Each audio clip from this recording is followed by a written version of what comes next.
Good evening, everyone. I am a member of the SAWI Advocacy Organization, and today I'm going to be teaching you all about knowing the sexual self and anti-sexual activity among minor youth campaign. So, we have 3 goals for this advocacy campaign, and that is number 1, teach the youth about the sexual self. So, our campaign will help you know better about your sexuality and how you can employ it into your everyday life. Second is to educate minor people about the dangers of engaging into sexual activity.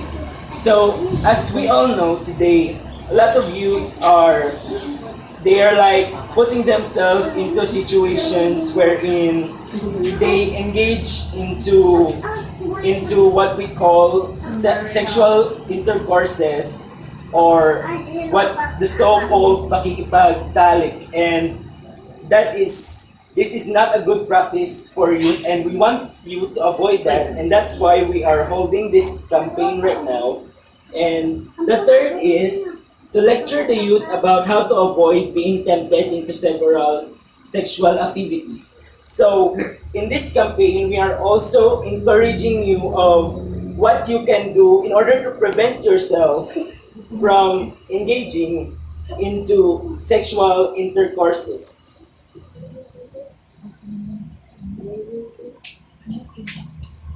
So first, we will discuss the sexual self. I will introduce you to the sexual self, your sexuality, so that you can know it better, as we know that is the first goal of our campaign. So, what is the sexual self? The sexual self is the aspect of our personality which involves our perceptions, both negative and positive, about ourselves being sexual beings. Sexuality is about our sexual feelings, thoughts, attractions, and behaviors towards other people. So, as sexual beings, that doesn't mean the people that we are when we are in bed with another person and we engage in what you know that sexual being is not only about person or people having sex. It's also about our attraction to other people. For example, because you're a male, of course, you are attracted to female, and because you're female, you're attracted to men. So that is the sexual self. Our sexual self is also the self wherein we kind of build this perception among other people. Like, for example, men may think that women are short-tempered, and men may think that women are vulnerable and weak, but I'm not pointing stones to anyone. So, first, let us discuss the origins of our sexual self and the problems that occurred if at birth our sexual self is not built well already. So, Marie in 2001 explains that the gonads begin to form until the 8th week of embryonic development. So our sexual self, if upon birth, it's already there, and as Marie Pian said, it's already building on the 8th week of our embryonic development in our mother's wombs. Any intervention with the normal pattern of sex hormone production in the embryo results in strange abnormalities, narrowing of the foreskin of the male reproductive structure, and misplaced urethral opening. So what it means is, if these DNA patterns in our sexual organs has problems when it is when it is being structured in our mother's wombs, then it can result to deformities and damages. For example, it says here that the narrowing of foreskin of male reproductive structure and misplaced urethral openings. So if we picture out misplaced urethral openings, then that would be I telling you to be open-minded in this. Think about your and what would happen if think about your vagina and what would happen if the urethra is misplaced somewhere and not that not right there, so you would have problems you would have problems one day having a coitus or sexual interaction with your men. Yeah.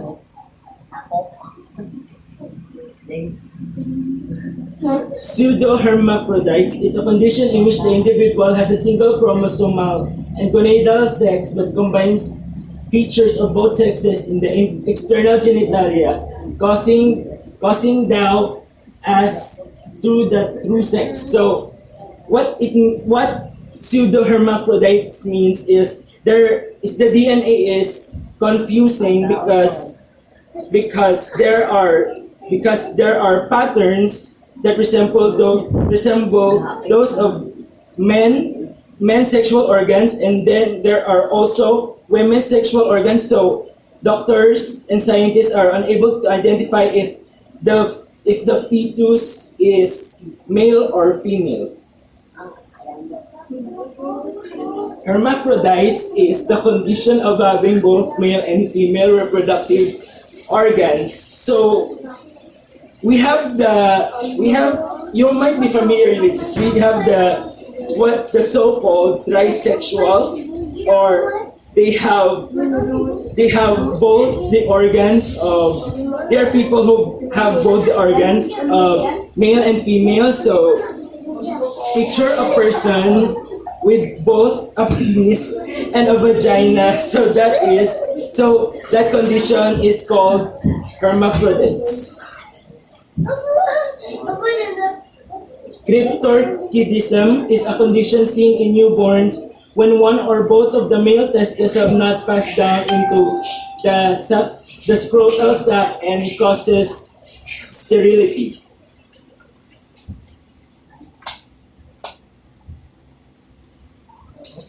So, as you can see in here, the scrotal sac of the man doesn't have a problem. However, here it is twisted. It is twisted like when you turn a plastic bag like that. Yeah, and then there is like it twists, or it's like giving off what you call the tornado stuff. So when it's twisted like this, then the sexual reproductive organ of men will not function when they're having sexual intercourse. It will result into problems. Emesis is narrowing of the foreskin of the male reproductive structure and misplaced urethral opening. So as I've said, when the urethra is not placed properly, then it will result to a misplaced urethral opening, as you can see here.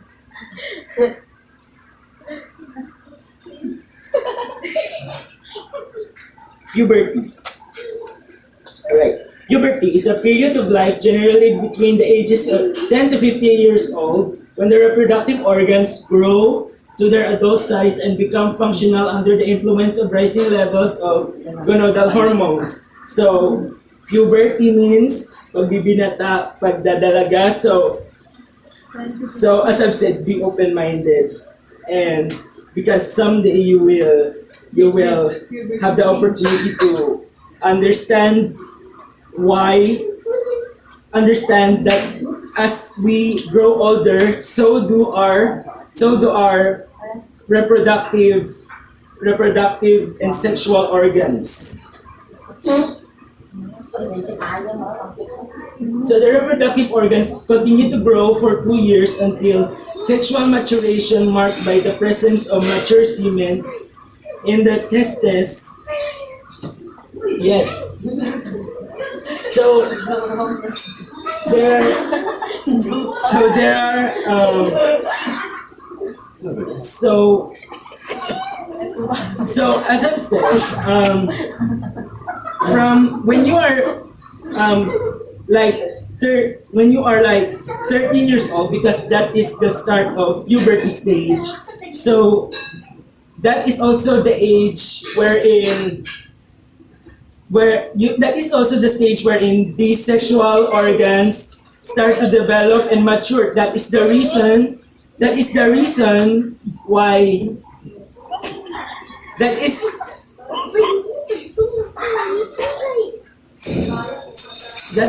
the reason why at the age of 13 the boys need to be circumcised or need to be tuli. Yeah.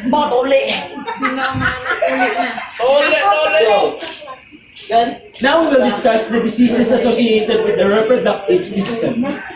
The reproductive organs continue to grow for 2 years until sexual maturation marked with the presence of mature semen in the testes. So if you can sense a watery fluid when you turn 13, and you sense this thick fluid in your, in your penis or vagina, then that means that your semen is starting to mature. Infections are the most common problems associated with the reproductive system in adults. Vaginal infections are more common in young and elderly women and in those whose resistance to diseases is low. So it says here that if you are an adult, then these infections in the reproductive organs are more prominent, and in the second sentence, vaginal infections are more common or prominent among women like you, 13 to 21 years old, so you should be aware of it. So, diseases of the male reproductive system. We'll first start with the diseases of the male reproductive system. You know where that is? In the penis. Prostatitis is the inflammation of the prostate gland. It can be very painful and distressing. So there is a part between the gallbladder and the reproductive area of our body, and that is the prostate gland. And if that experiences an inflammation, then it can be very painful. It will cause problems not only in having sexual intercourses, but also when you are peeing or excreting. If there is prostatitis, then that can be very painful for you to pee or excrete. Urethritis is an inflammation of the urethra. That's the tube that carries urine from the bladder to outside the body. Pain with urination is the main symptom of urethritis. Urethritis is commonly due to infection by bacteria. So there is a tube in the among men that like is connected to the kidney, and then that tube carries the excrement fluid away from the body when you pee. And if that tube is inflamed, then that would be painful and would cause problems also in peeing and excreting. So, as you can see here, it's in these two pictures. Then, because men and women both have urethra, so you can see here that they are inflamed. You see the swelling. It can be very painful and dangerous. Tumors. Tumors of the breast and cervix are the most common reproductive cancers in adult females, and in prostate cancer. And prostate cancer is a widespread problem in adult males. So tumors are really the most prominent. They are like tumors is the most is what most adult females are undergoing according to studies. And tumors are, of course, the so-called buccal in your some of your body parts, especially the breast, and that can be painful when you're doing ordinary everyday things. Erogenous. So as I was saying, erogenous zones are the parts of our body that is, if touched, will trigger the arousal in our sexual parts. So, for example, if your lover touches you in the neck, and then you feel an arousal in your penis or vagina, then that part is your erogenous zone. If you're touched by your lover in your thighs or your hips, and your sexual part suddenly arouses, then that is your erogenous zone. And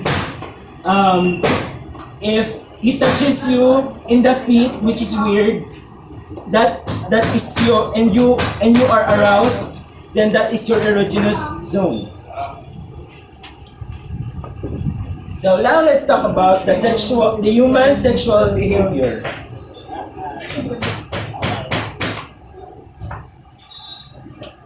Sociosexual behavior. Heterosexual behavior is the greatest amount of sociosexual behavior that occurs between only one male and one female. It usually begins in childhood and may be motivated by curiosity, such as showing or examining genitalia. So, sociosexual behavior, in shorter words, it is like the curious stage, because you are just starting to examine your sexual self, and you are just starting to examine your sexual self and what your sexual self with another person. And it says here that during childhood it's starting. And so, for example, during kindergarten, you may recall your first crush, and you're starting to examine or question yourself. Why am I feeling like this? Why do I feel like this? And then somewhere in your childhood also, you're starting to feel changes in your private parts, and you're starting to question what is this? Why is it changing? On what is its purpose, and how am I gonna use it? So that is social-sexual behavior. Coitus is the insertion of the male reproductive structure into the female reproductive organ. So now, coitus is what we call the sexual intercourse because, as I've said, because that is where your yes that's when you and your lover finally get on a bed and then and then your lover's private part will be inserted into yours and hers will be inserted and yours will be inserted into hers. So that is what we call coitus. Do you get me? Yes. Do you picture it out? Are you open-minded? Premarital coitus more likely to be tolerated in Western society but not encouraged if the individuals intend marriage, and marital coitus usually regarded as an obligation in most societies. So what it means by premarital coitus is that there are societies kasi na if you want to marry that person, then you need to have a coitus with him. You need to have sex with him so you can marry that person, and that is premarital coitus. However, marital coitus and premarital coitus. Sorry, I made a mistake. Marital coitus is those that you need to.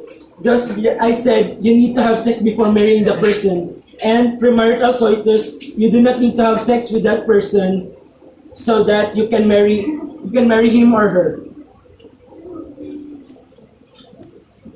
Extramarital coitus, particularly by wives, is generally condemned and, if permitted, is allowed only under exceptional conditions or with specified persons. Societies tend to be more lenient toward males than females regarding extramarital coitus. So extramarital coitus is a sexual intercourse wherein there is like this higher authority that tells you if you two can perform a coitus or not. That is extramarital coitus, and postmarital coitus is almost always ignored. Even societies that try to confine coitus to marriage recognize the difficulty of trying to force abstinence upon sexually experienced and usually older persons. Yes, so postmarital coitus is, as I said, occurs always after the marriage. So even after you are married, you are not going to stop having coitus with your lover, and that is postmarital coitus. Psychology of the human sexual response. So as I've said, plateau phase is during a sexual intercourse is the starting phase where your sexual organs are starting to arouse and you and your lover are both starting to feel a tension. So that's gonna involve you touching each other's bodies until we come up to the sexual climax, the most intense part in a sexual intercourse, because it is marked by a feeling of abrupt, intense pleasure, a rapid increase in pulse rate and blood pressure, and spasms of the pelvic muscles causing contractions of the female reproductive organ, and ejaculation by the male. So sexual climax, it's like you're both you're both breathing faster and faster because you know that, yeah, because you are reaching to the point that that fluid is gonna come out of your private parts. And this resolution phase is the last stage where um where the semen of the man has been deposited successfully into the women's private parts. So you can return to the normal or subnormal physiological state. Male and females are similar in their response sequence, whereas males return to a normal even if stimulation continues, but continued stimulation can produce additional orgasms in females. Females are physically capable of repeated orgasms without the intervening rest period required by males. So nervous system factors. So the entire nervous system plays a significant role during sexual responses. The autonomic system involved in controlling the involuntary responses. In the presence of a stimulus capable enough of initiating a sexual response, the efferent cerebrospinal nerves transmit the sensory messages to the brain. The brain will interpret and the sensory image and dictate what will be the immediate and appropriate response to the body. So what this means is that different parts of the nervous system, such as the brains, the spinal cord, and the neuron will work together in order to give in order to make a sensation of sexual arousal. The hypothalamus and the limbic system are the parts of the brain believed to be responsible for regulating the sexual response, but there is no specialized sex center that has been located in the human brain. Apart from brain-controlled sexual responses, there is some reflex sexual response. This reflex is mediated by the lower spinal cord and leads to erection and ejaculation for male, vaginal discharges and lubrication for female when the genital and perineal areas are stimulated. So what this means is that if there is sexual activity, then the brain is at its very highest capacity, because it is releasing and firing neurons that will then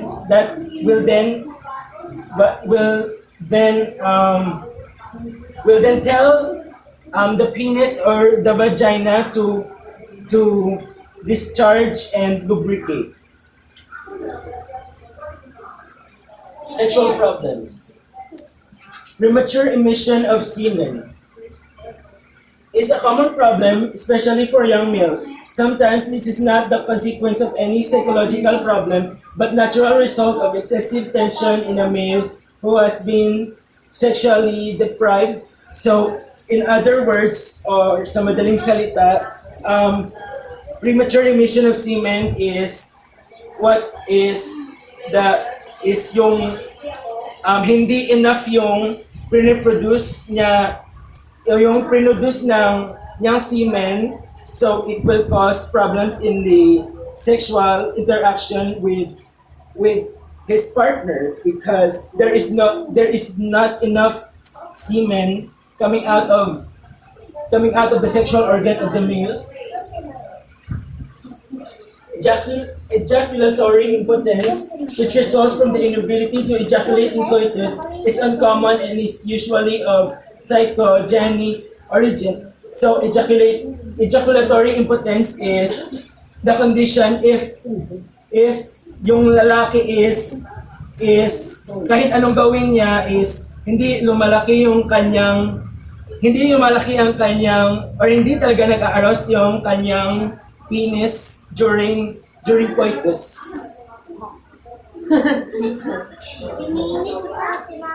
vaginismus, a strong spasm of the pelvic musculature constricting the female reproductive organ so that penetration is painful or impossible. So, in other words, vaginismus is yung parang kumikitid yung vagina ng isang babae. So, so it will of course cause a problem. Mahihirapan yung penis na maka-insert sa vagina ng babae. Sexually transmitted diseases. HIV or human immunodeficiency syndrome, a retrovirus that infects the vital organs and cells of the human system. So these diseases are mostly they are acquired from having sexual interactions, and because if there is a problem with that sexual interaction, it will create these syndromes which will then bring peril or danger to our body. And specifically HIV is specifically attacks our immune system, and we will be not and then we will be sick. Yes. AIDS. AIDS is a disease in which there is a severe loss of the body's cellular immunity, greatly lowering the resistance to infection and malignancy. So, AIDS is, inaatake niya yung cells. So, if the cell, so there will then be less immunity in the cells. So the cells will not be able to fight it, and cells will then die, and basically then the person will inevitably get sick. Chlamydia is a very small parasitic bacterium that, like a virus, requires the biochemical mechanisms of another cell in order to reproduce. So, if you can see, parang siyang parasite, and then it will continue to reproduce until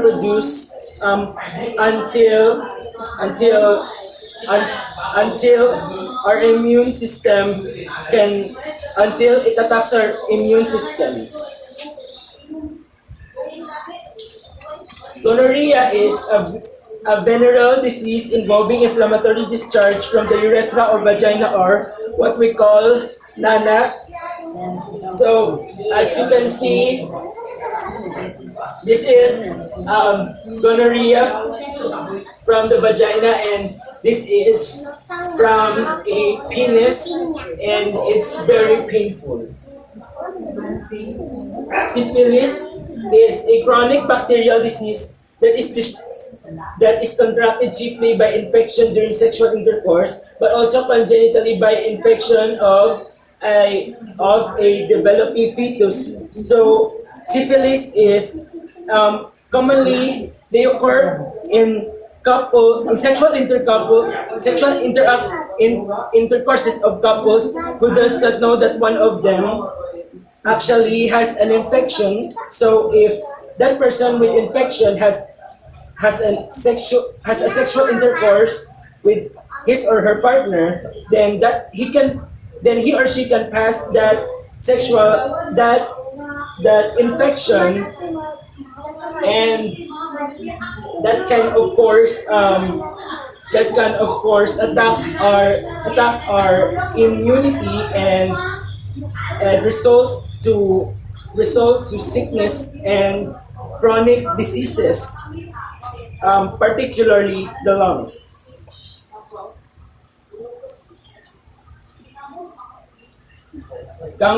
Chancroid is a bacterial infection that causes open sores on or around the genitals of men and women. Sa madaling salita, chancroids are are makikitang pagmamaga sa mga genitals natin, penis and vaginas due to accumulation of bacteria. Human papillomavirus is a viral infection that is passed between people through skin-to-skin contact. So, human papillomavirus, it does not, it starts with sexual intercourses, and then this is the only virus that originates from sexual intercourses, and then later on can be passed from skin to skin contact, for example kissing, hugging, or shaking hands. Herpes simplex virus is spread from skin to skin contact with infected areas, often during vaginal sex, oral sex, anal sex, and kissing. Herpes causes outbreaks of itchy, painful blisters or sores that come and go. So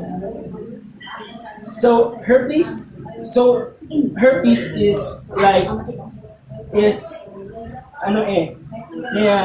gina-acquire man from sexual intercourses, and then there will be series of mga pamamaga that is irregular, because as it says here, they come and go, vice versa. So it's very uncertain when it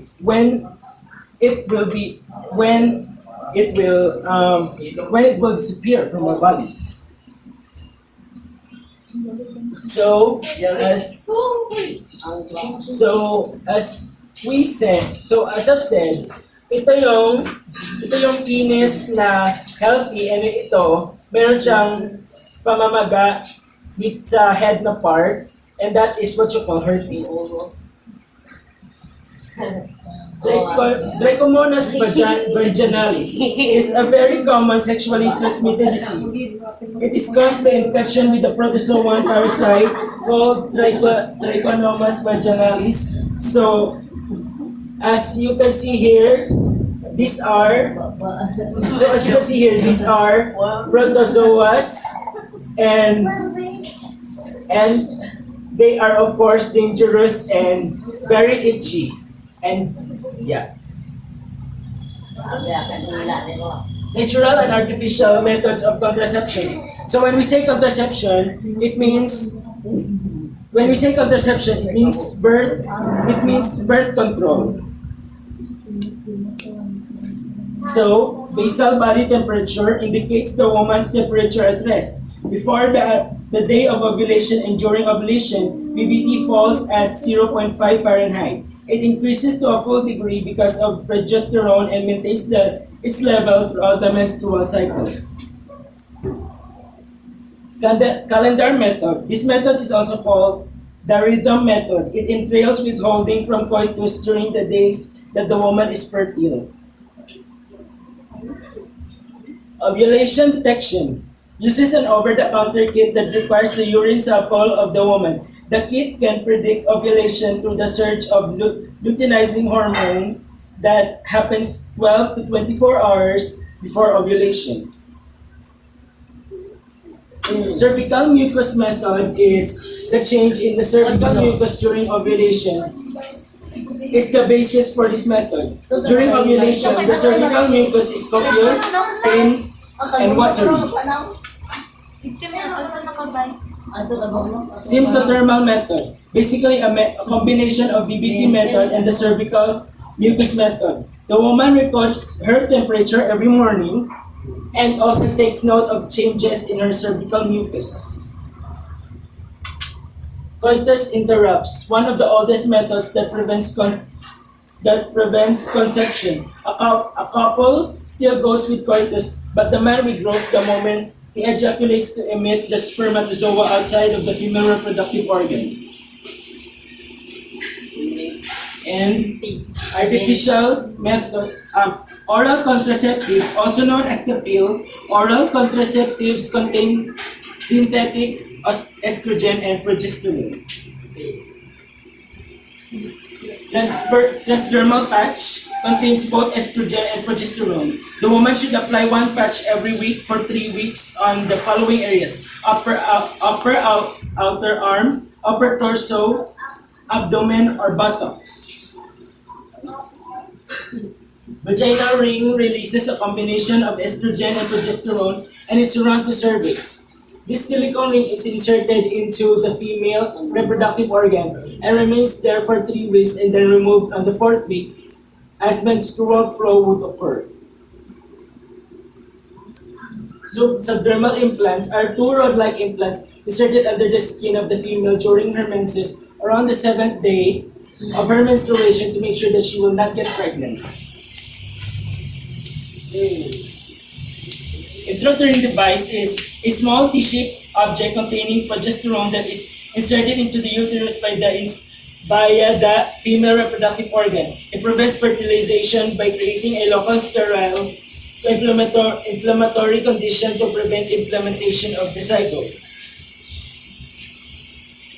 Chemical barriers such as spermicides, vaginal gels and creams, and glycerin film are used to cause the death of sperm before they can enter the cervix and to lower the pH level of the female reproductive organ so that it will not become conductive for the sperm. Diaphragm, it is a circular rubber disc that fits the cervix and should be placed before coitus. It works by inhibiting the entrance of the sperm into the female reproductive organ, and it works better when used together with the spermicide. A cervical cap is made up of soft rubber and fitted on the rim of the cervix. It is shaped like a thin ball with a thin rim and to stay in place for not more than 48 hours. Male condoms is a latex or synthetic rubber sheet that is placed on the erect male reproductive organ before penetration into the female reproductive organ to trap the sperm during ejaculation. Female condoms are made of latex rubber sheets that are pre-lubricated with spermicide. They are usually bound by 2 rings. The outer ring is first inserted against the opening of the female reproductive organ, and the inner ring covers the cervix. During vasectomy, a small incision is made on each side of the scrotum. The vas deferens is then tied, cauterized, cut, or plugged to block the passage of the sperm. In women, tubal ligation is performed after menstruation and before ovulation. Okay, now let's go to why many young individuals engage in sexual activity at early or minor age. So there are reasons kung bakit maraming kabataan ngayon is parang natitempt na makipagtalik kahit sa kanilang partners kahit bata pa sila. First is, they like the way it feels. Sex and all types of loving physical intimacy were created for pleasure and enjoyment. When people in uncommitted relationships engage in this type of relationship, it often feels good. Only later are the consequences felt, and still, not everyone recognizes that the things they are struggling with later in life are connected to this. So like, kag sila nagkakaroon ng sexual intercourse, hindi nila iniisip yung consequences na maaari nilang ma-acquire. They only put into mind their enjoyment, their pleasure, their happiness, during this sexual time with their partners, and later on in life pa nila ma-realize na yung mga problema nila in the future is actually connected to their sexual intercourse with their partners.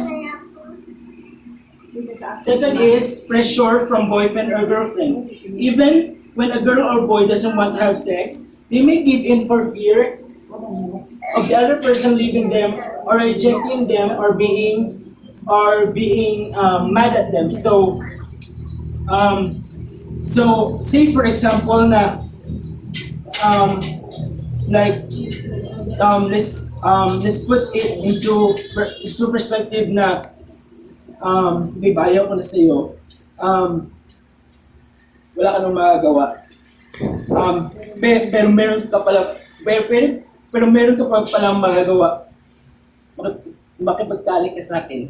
So that is what you call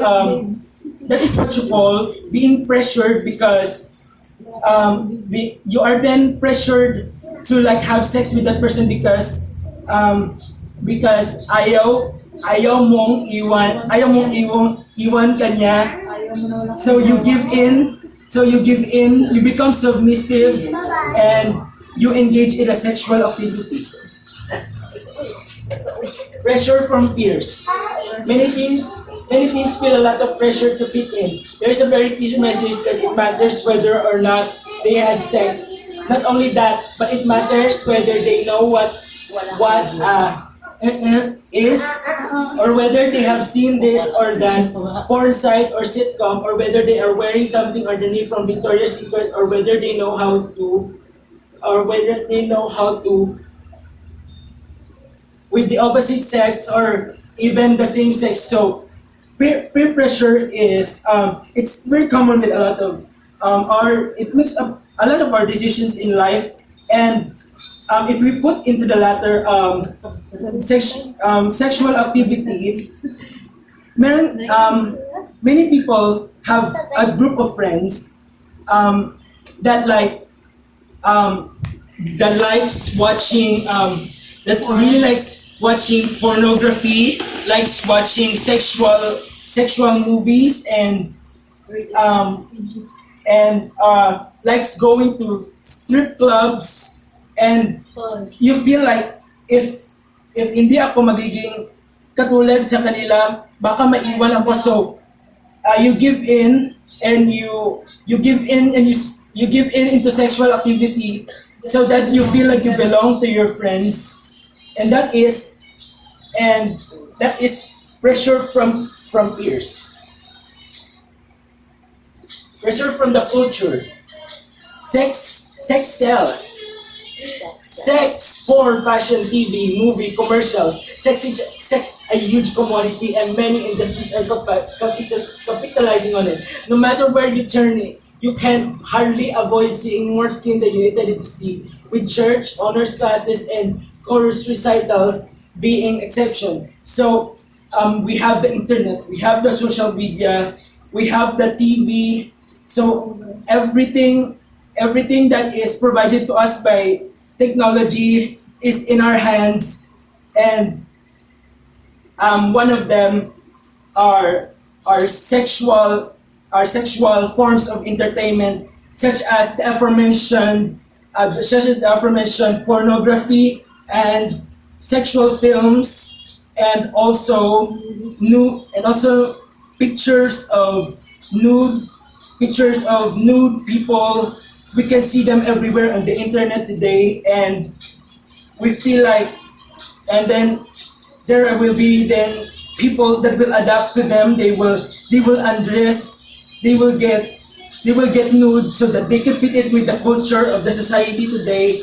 And that is a very painful truth, and that is pressure from the culture. Feeling self-defeated because of previous choices. So, if kasi merong maraming tao na experience isang point in life nila na ma-harass, ma-assault, or ma-rape, and then their self-esteem is bumababa, and then to the point na they can't fight it anymore. They don't know how to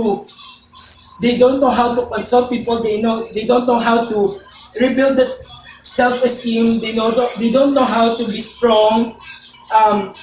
Kasi pinanghingaan sila ng loob. So what they do if someone tells them to engage in a sexual activities, they surrender, they give in, if they give in. Not understanding, not understanding what love is. So a commitment does not depend on the feeling of the day. Sex might make you feel in love, but it doesn't make you in a committed relationship. In a committed relationship, sex is a beautiful act of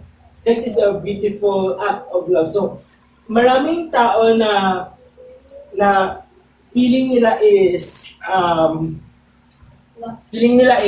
pag nagkakaroon sila ng sexual activity, that is already love. But in reality, they will realize that there is that yes, pure lust is actually not part of, not entirely what love is, and that is why many people do not understand what love is, and they just give in to sexual activity because they think sex is all that it is, but it's not. Rebellion. So marami kasing kabataan ngayon yung may issue sa kanilang parents, sa kanilang family. So feeling nila is, so they feel like they don't know where to go, and when they consult their partners and they have a sexual activity, they feel so safe. They feel so safe because because when they're doing a sexual activity, they're trying to fill a hole or a void that they cannot get from their parents, and they think they're filling that void by having sex with their partners. Like I've said, curiosity kills the cat. So yung kabataan kasi ngayon is reckless. Hindi sila nakiisip ng consequences, and then there would be people na sasabihin nila sa mga teenagers na wag nyo itry na mag-sex kasi hindi maganda yan. You will not know what you're gonna get. Pero as sinabi nga nila na the more na pino-prohibit tayo, the more na mas naging curious tayo na matry yung bagay na yun. And that's the reason why curious teenagers engage in sexual activities, because gusto nilang malaman kung how they feel, how it feels. Number 9 is drugs and alcohol. So yung ano kasi, yung effect ng dalawang substance na to is hindi natin, kung masyado na tayong lasing or masyado na tayong intoxicated by drug, is hindi na natin nawawalan tayo ng malay, hindi na natin alam kung ano yung nangyayari sa atin, and that makes women and men vulnerable to sex. So kunwari, hindi alam ng babae na lasing na siya. So of course yung lalaki is magsasamantahan siya or will take advantage of her. That is to express and receive love. So kasi most teenagers kasi ngayon is feel nila is kulang sila sa attention and love from their parents. So as I've said, they're trying to fill that hole. They're trying to fill that hole by having a relationship, a sexual relationship with their partners. 11 is pseudo-maturity.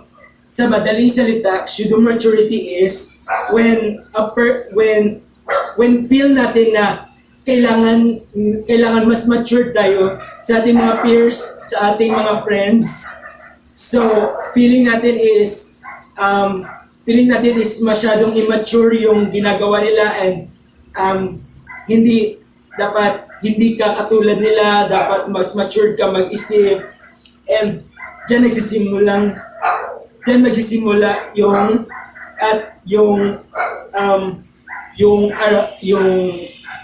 want natin na magkaroon ng sexual activity.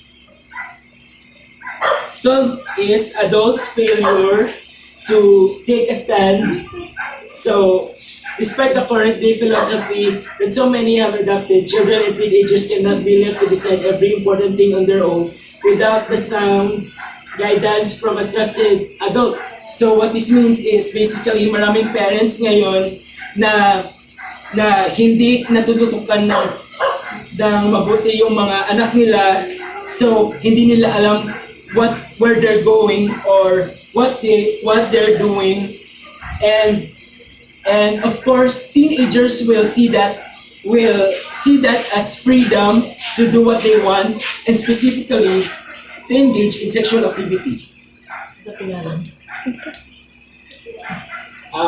Adults' failure to uphold the moral standard they expect from their teen. When parents are unwilling to say get out of their seat and turn off the TV, or say no to a movie, or say no to an outfit, how can we expect the children to say no to such things? Parents aren't really of their awesome responsibility to oversee the comings and goings of their child until graduation from high school. Disadvantages of and effects of engaging in sexual activity at an early age. So, number 1 is mental illnesses. So, kasi kung mag-engage tayo sa sexual activity, it will be followed by regrets, repentances, remorse, and resentment from loved ones. So, we will then be experiencing yung biniblame tayo ng ating mga loved ones na bakit tayo nagkaganto, bakit tayo nagkaganyan. Then we will start to it will start na iwan tayo ng ating mga peers, and that will of course lead to mental illnesses such as depression.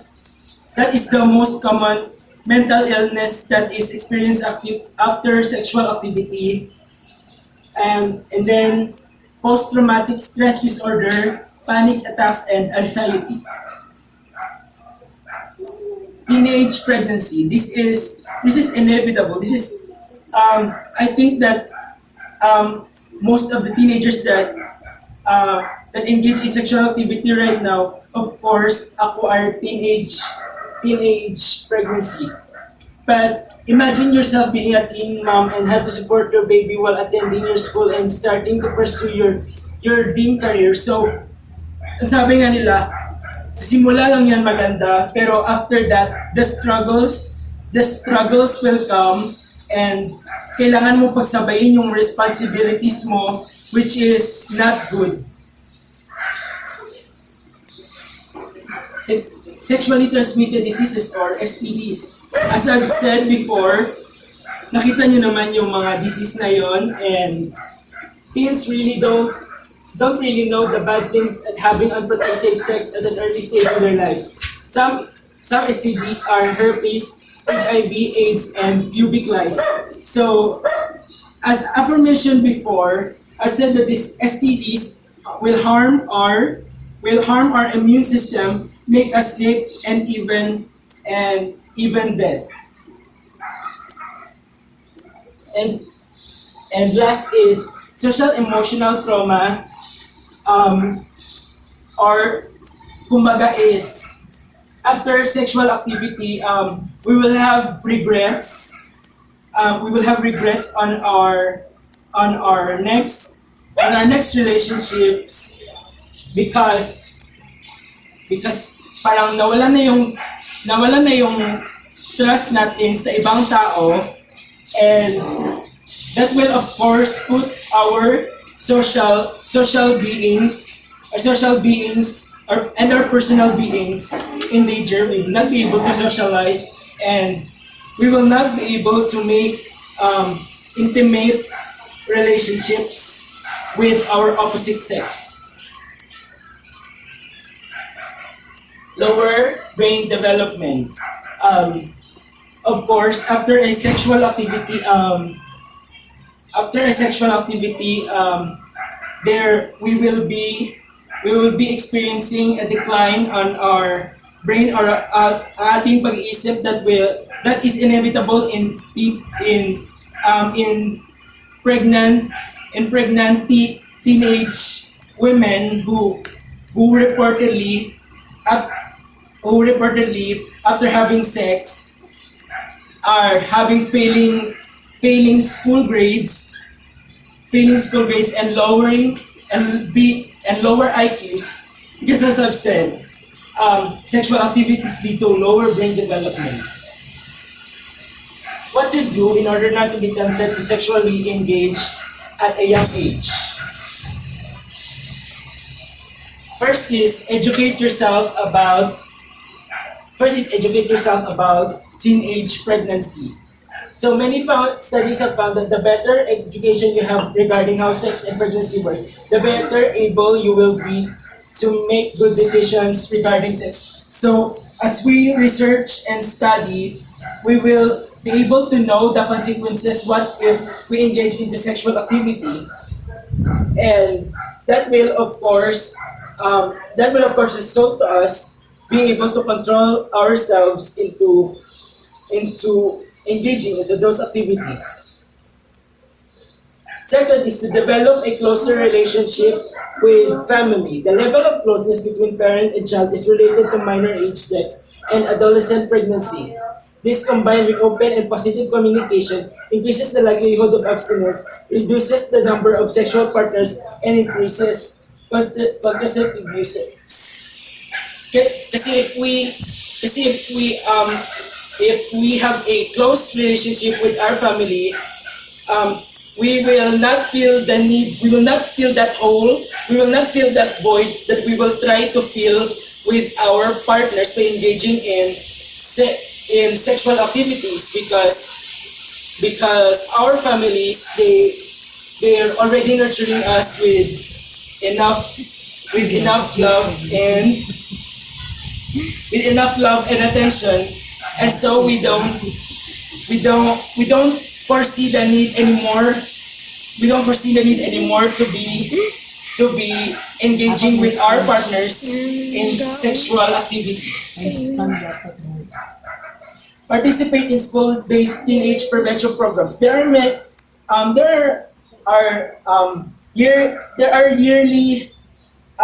yearly programs in schools, I know, that promote campaign against teenage pregnancy and minor age sexual activities. And if you participate in them, then the more you will know about the consequences of engaging in sexual activities. 4 is don't give in to peer pressure. Don't give in to peer pressure easily. Ika nga, huwag kang magpadala sa mga sinasabi ng mga tao around you. If they're convincing you na uminom ng alak, or if they're convincing you to watch porn or watch tons and tons of sexual movies, then please control yourself.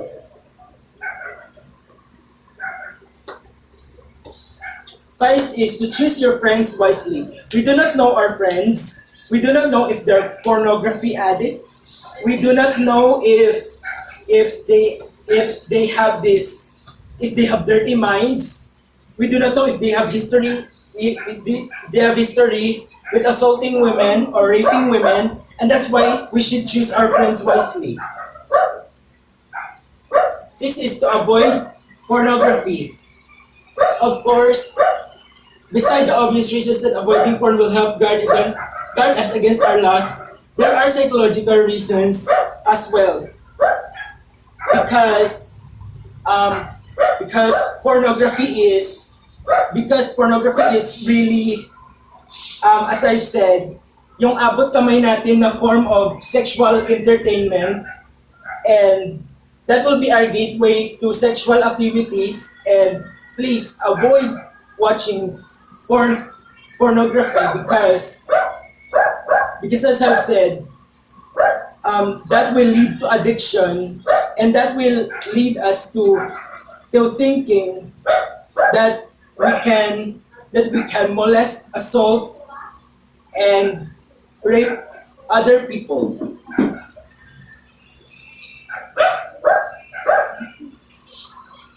Seven is to use social media. To use social media with caution. There are many benefits of social media, but there are just so many pitfalls. We are reunited with people from our past and introduced to those who are new. Old sparks can be renewed or new ones can be lit. For a married man, this can be true. This can be extremely perilous. Always remain alert to true intentions when using social media. So, as I've said, social media has everything. Lahat is abot kamay na natin, and everywhere the social media, there are people who will force you to be there. People who will force you to be nude, send you your nudes, and send you there will to send your nudes. Send a video of you masturbating, which is very bad and not good, because that can be a gateway to engaging into sexual activity. So please use social media with caution. And lastly is to love yourself and focus on your passion. So sex is sexual activities is just a part of life. It does not make us. It's not a source of happiness as money is. And so there are other things in life that are more important than sex, and that is focusing on your passions, focusing instead on what you love most, such as, do you want to volunteer at the homeless shelter, or do you want to coach a sports at a team, or paint, sing, dance, whatever you want. Just just focus on your passions and divert from engaging into sexual activities. So that's all I got for you today. I hope you learned something, and I hope that you are convinced enough not to engage into sex at an early age. Remember that life is precious, and there are that every minute should not be wasted. Every minute should not be wasted, and enjoy life while you are young. Because if you jump into the ocean without walking into the shore first, then your life will just be miserable. That's all. Thank you.